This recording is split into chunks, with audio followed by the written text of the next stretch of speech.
5월 18일 KMA 뉴스 브리핑입니다.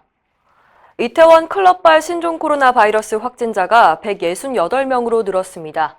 이번 주말 영향을 좀 더 지켜봐야 하는 상황입니다.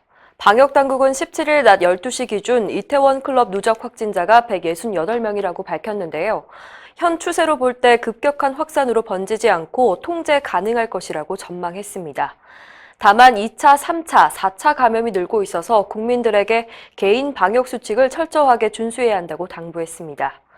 한편 이태원 클럽 관련 4차 전파 사례도 확인되고 있는데요.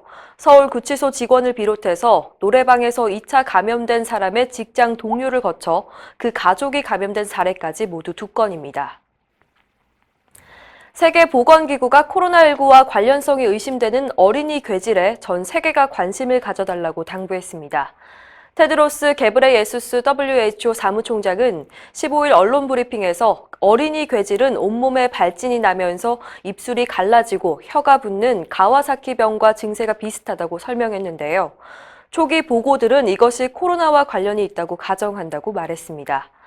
지난 16일까지 미국에선 220여 명이 어린이 괴질 증상을 보였고 유럽에서도 230여 명이 발병했습니다.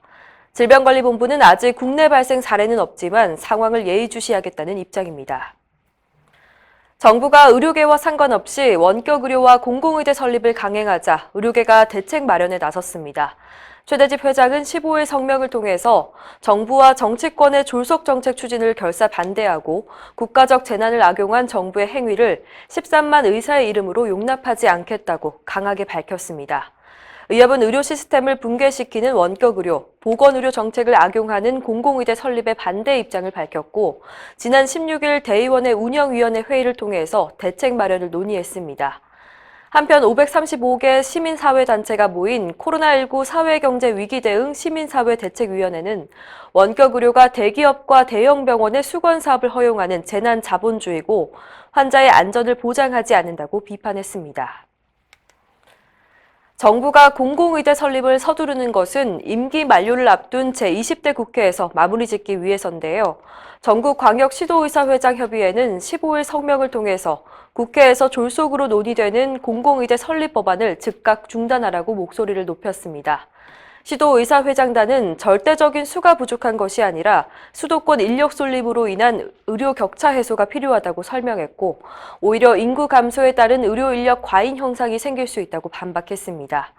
또한 정부가 민간 의료와 협력을 통해서 코로나19 대응의 효과를 증명했다며 양적 증원이 아니라 공공의료 취약성에 대한 파악을 통해서 근본적인 해결 방안 마련이 우선돼야 한다고 강조했습니다. 코로나19로 무기한 연기된 의협 정기대의원 총회가 7월 18일과 19일 개최합니다. 대한의사협회 예결위원회는 17일 올해 의협 사업계획안과 예결산안을 심의했습니다. 이날 이철호 의협 대의원의 의장은 코로나19로 미뤄진 대의원의 정총을 언급하면서 7월 18일과 19일 서울 더케이 호텔에서 개최하겠다고 밝혔습니다. 다만 코로나 사태가 진정되지 않는다면 또 한 차례 연기할 수 있다고 설명했습니다. 이상으로 뉴스 브리핑을 마칩니다. 자세한 사항은 의협신문을 참고하시길 바랍니다.